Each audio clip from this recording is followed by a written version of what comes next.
வணக்கம் நண்பர்களே. மகாபாரதம் என்னும் மாபெரும் காவியத்தின் முதல் பகுதியில் கங்கை ஏன் தன் 7 குழந்தைகளை ஆற்றில் வீசினார் என்ற ரகசியத்தை பார்த்தோம். அஷ்டவசுக்களின் சாப விமோசனத்திற்காக அந்த தாய் செய்த தியாகம் அது. ஆனால் 8வது குழந்தை பிறக்கும்போது கதை மாறுகிறது. 7 குழந்தைகளை இழந்த சாந்தனு மகாராஜா 8வது குழந்தையையும் கங்கை ஆற்றில் வீச முற்பட்ட போது பொறுமை இழக்கிறார். நிறுத்து என்று கத்துகிறார். யார் நீ? தாயா அல்லது அரக்கியா? எதற்காக பிறந்த குழந்தைகளை இப்படி இரக்கமில்லாமல் கொல்கிறாய்? இந்த ஒரு குழந்தையாவது எனக்கு வேண்டும் என்று தடுக்கிறார். அப்போது கங்காதேவி தன் உண்மையான ரூபத்தில் தோன்றுகிறார். மன்னரே, நீங்கள் கொடுத்த வாக்கை மீறிவிட்டீர்கள். நான் என்ன செய்தாலும் தடுக்கக்கூடாது என்ற நிபந்தனையோடுதான் நான் உங்களை மணந்தேன்.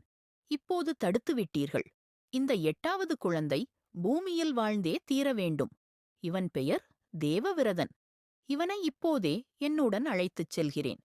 இவனுக்குத் தேவையான அனைத்து கலைகளையும் கற்றுத்தந்து உரிய நேரத்தில் உங்களிடம் ஒப்படைக்கிறேன் என்று கூறிவிட்டு குழந்தையோடு மறைகிறார். ஆண்டுகள் உருண்டோடுகின்றன. சாந்தனு மகாராஜா தன் மகனை பிரிந்த துயரத்தில் காலத்தை கழிக்கிறார். கங்கைக்கரையில் ஒரு நாள் அவர் நடந்து செல்லும்போது ஒரு ஆச்சரியமான காட்சியைக் காண்கிறார். கங்கை ஆறு எப்போதும் போல ஓடாமல் ஓரிடத்தில் கட்டுப்பட்டு நிற்கிறது. கூர்ந்து கவனித்தால் ஒரு இளைஞன் தன் அம்பு மழையினால் கங்கை ஆற்றின் நீரோட்டத்தையே தடுத்து அணை கட்டியிருக்கிறான். அந்த வில்லாற்றலைக் கண்டு வியந்த சாந்தனுவின் முன்னால் கங்காதேவி மீண்டும் தோன்றுகிறார். மன்னரே, இதோ உங்கள் மகன் தேவவிரதன். இவன் வசிஷ்ட முனிவரிடம் வேதங்களைக் கற்றவன். பரசுராமரிடம் வில்வித்தையை பயின்றவன். தேவர்களின் குருவான பிரகஸ்பதியிடம் அரசியலை கற்றவன். இவன் உலகிலேயே ஈடு இணையற்ற வீரன். இவனை உங்களிடம் ஒப்படைக்கிறேன் என்று கூறி மகனை தந்தையிடம் சேர்ப்பிக்கிறார். சாந்தனு மகிழ்ச்சியில் திளைக்கிறார். தேவவிரதனுக்கு யுவராஜா, இளவரசன் பட்டம் சூட்டப்படுகிறது. நாடு முழுவதும் கொண்டாட்டம். தேவவிரதனின் நற்பண்புகளும் வீரமும் நாட்டு மக்களை பெரிதும் கவருகின்றன. சில காலம் கழித்து சாந்தனு மகாராஜா வேட்டைக்குச் செல்லும்போது யமுனை நதிக்கரையில் ஒரு பெண்ணைச் சந்திக்கிறார். அவள் பெயர் சத்தியவதி. மீனவத் தலைவனான தாசராஜனின் மகள். அவள் உடலில் இருந்து வீசும் திவ்யமான மணம் மன்னரை வெகுவாக ஈர்க்கிறது. அவர் சத்தியவதியை திருமணம் செய்து கொள்ள விரும்புகிறார். மன்னர் தாசராஜனிடம் சென்று பெண் கேட்கிறார். ஆனால் தாசராஜன் ஒரு தந்திரமான நிபந்தனையை விதிக்கிறார். மன்னரே, என் மகளை உங்களுக்கு மணம் முடித்துத் தருகிறேன். ஆனால் அவளுக்குப் பிறக்கும் குழந்தையே இந்த நாட்டின் அடுத்த மன்னராக வேண்டும். இதற்குச் சம்மதமா என்று கேட்கிறார். சாந்தனு அதிர்ச்சியடைகிறார். ஏற்கனவே வீரத்திலும் அறிவிலும் சிறந்த தேவவிரதனை இளவரசனாக அறிவித்துவிட்டார். தன் மகனின் உரிமையை பறிக்க அவர் மனம் ஒப்பவில்லை. கவலையுடன் அரண்மனை திரும்புகிறார். உண்ணாமல் உறங்காமல் வாடுகிறார். தந்தையின் மாற்றத்தை கவனித்த தேவவிரதன் அதற்குக் காரணம் தேடுகிறான். அமைச்சர்கள் மூலம் தாசராஜனின் நிபந்தனையை அறிகிறான். தந்தையின் மகிழ்ச்சியே பெரிதெனக் கருதிய தேவவிரதன் நேராக தாசராஜனிடம் செல்கிறான். தாசராஜரே, என் தந்தைக்கு உங்கள் மகளை மணம் முடித்துத் தாருங்கள். நான் என் அரசுரிமையைத் துறக்கிறேன்.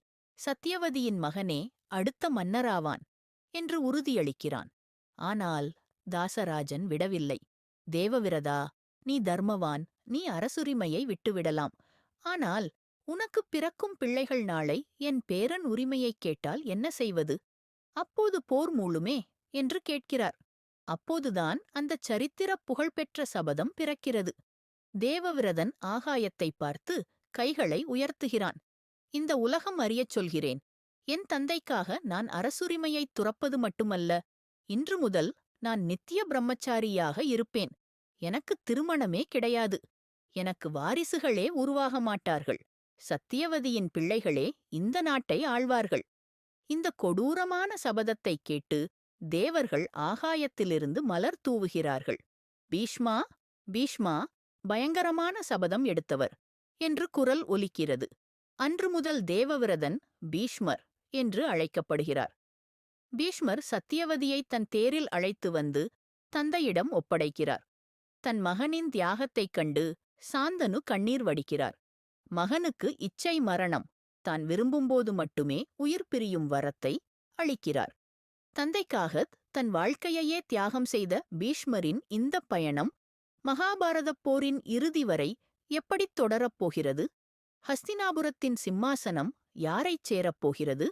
அடுத்த பகுதியில் சத்தியவதியின் புதல்வர்கள் மற்றும் அம்பா அம்பிகா அம்பாலிகா கதையை பார்ப்போம்.